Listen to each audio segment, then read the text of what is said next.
warahmatullahi wabarakatuh.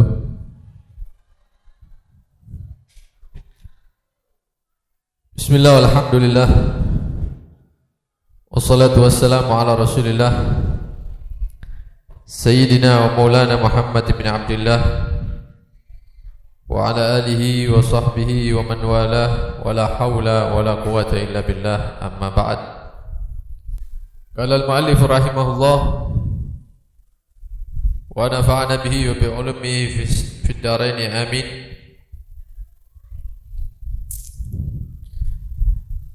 Wa qala fama afsadahu hadzal maghrur bi'amalihi akthar mimma aslahahu biaqwalihi idh la yastazzi'u al-jahil 'ala ar-raghbati fid dunya illa bistijra'il ulama faqad sara ilmuhu sababan li jur'ati ibadillahi 'ala ma'asihi wa nafsuhu al-jahilah mudillatun ma'a dhalika tumannihi wa turajjihi wa tad'uhu ila an yamunna 'ala Allahi bi'ilmihi wa tukhayyil ilayhi nafsu annahu khair min kathirin min ibadillah ila akhiri ma qala radhiyallahu anhu wa arda. Alhamdulillah, syukur kehadirat Allah Subhanahu wa taala bisa dipertemukan kembali di malam yang insyaallah penuh dengan barakah. Mudah-mudahan tidak keluar dari tempat ini kecuali kita semuanya diberkahi oleh Allah Subhanahu wa taala. Amin, Allahumma amin. Hadirin hadirat yang dirahmati Allah Subhanahu wa taala, meneruskan pembacaan kitab Bidayatul Hidayah. Al-Imamul Ghazali mengatakan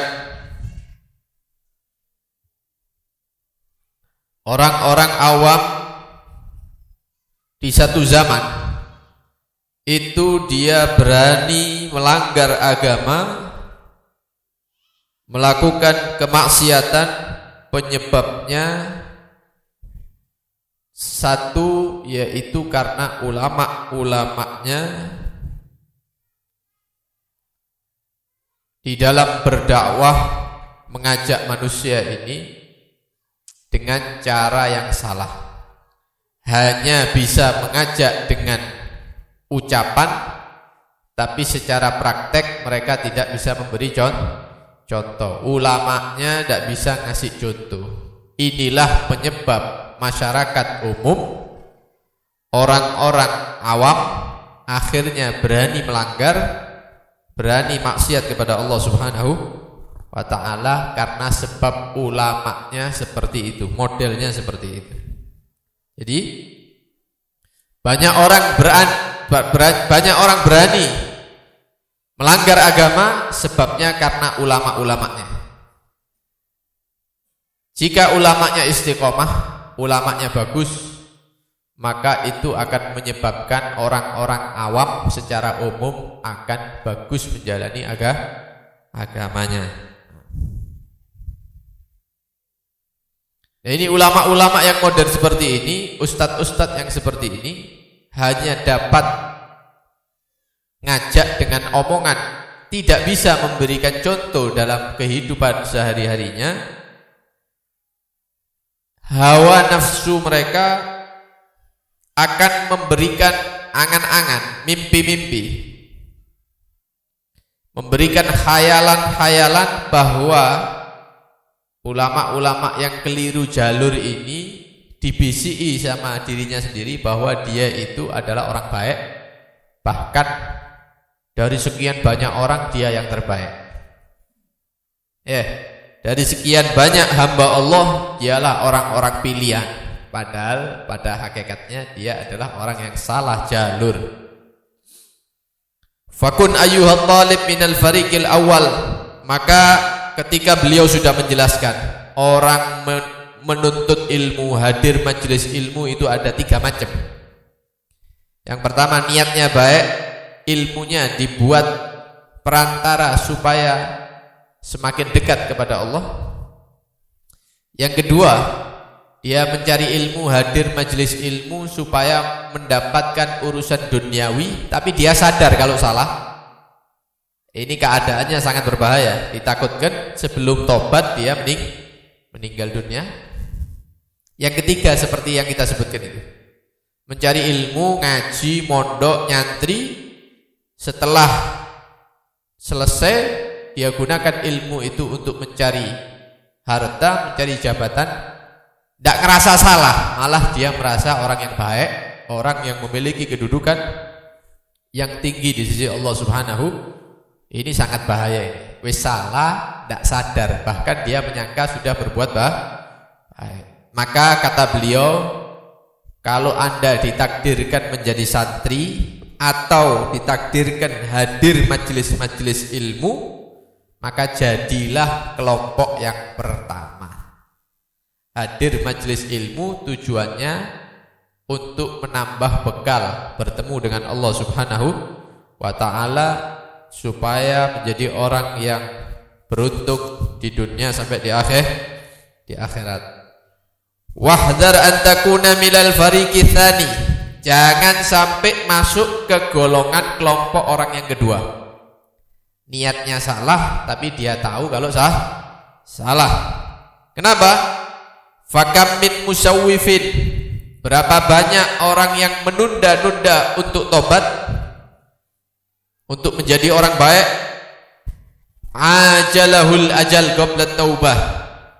Karena diundur-undur terus tobatnya, ternyata kedahuluan kematian.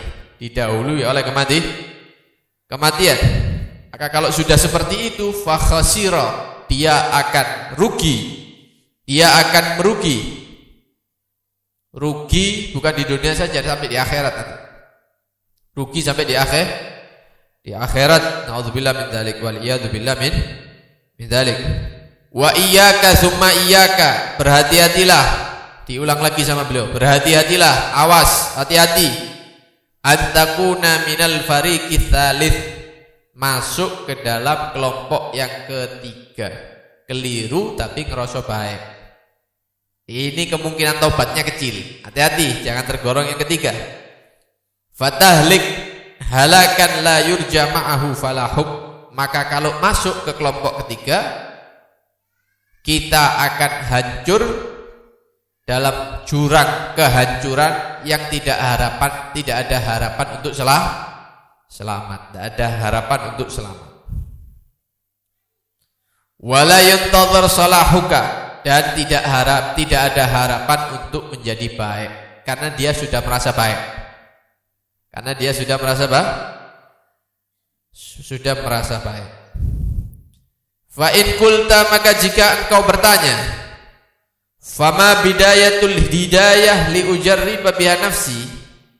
Katanya Imam Ghazali di awal kitabnya, bacalah, pelajari Bidayatul Hidayah, kitab ini untuk ngetes jiwa kita, nafsu kita. Ya, condong kepada kebaikan apa menunda-nunda. Nah, sekarang kita tanya sama Imam Ghazali, permulaan hidayat itu apa? Yang disuruh nyoba itu apa di dalam kitab ini pertama kalinya?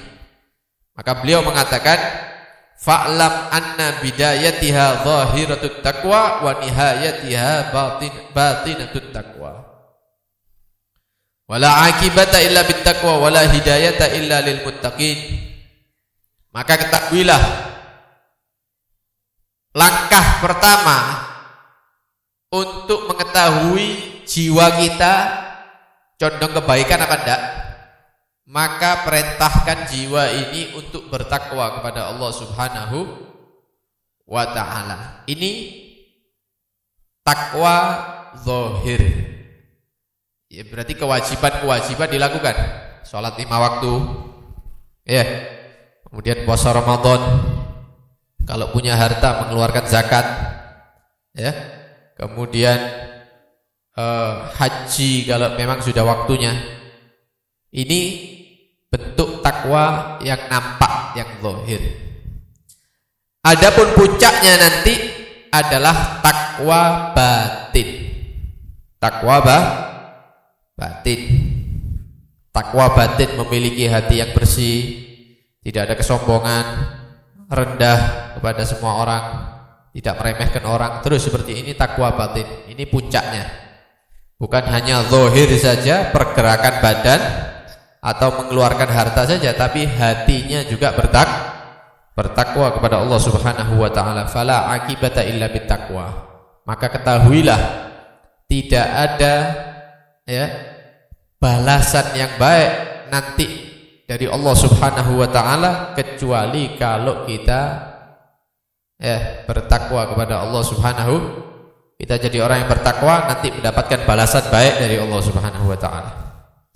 Dan tidak akan mendapatkan hidayah petunjuk dari Allah Subhanahu wa taala kecuali orang-orang yang muttaqin, dia itu juga bertakwa kepada Allah Subhanahu wa taala.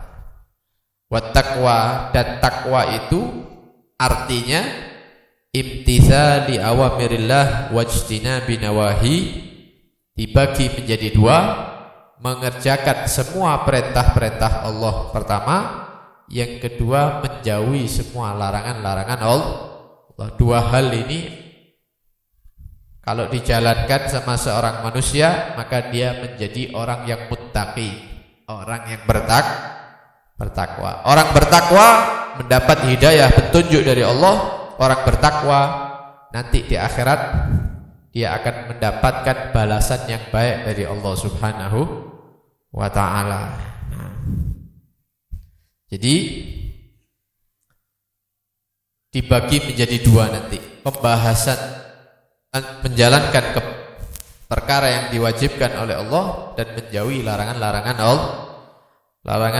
Allah. Nanti ajari sama Imam Ghazali bagaimana cara menjadi orang yang taat kepada Allah Subhanahu, orang-orang yang bertakwa kepada Allah Subhanahu wa ta'ala. Dibahas mulai yang wajib-wajib, yang sunnah-sunnah, supaya kita sedikit demi sedikit dijadikan orang-orang yang taat, orang-orang yang bertakwa kepada Allah Subhanahu wa ta'ala. Insyaallah akan kita jelaskan di pertemuan yang akan datang, insyaallah.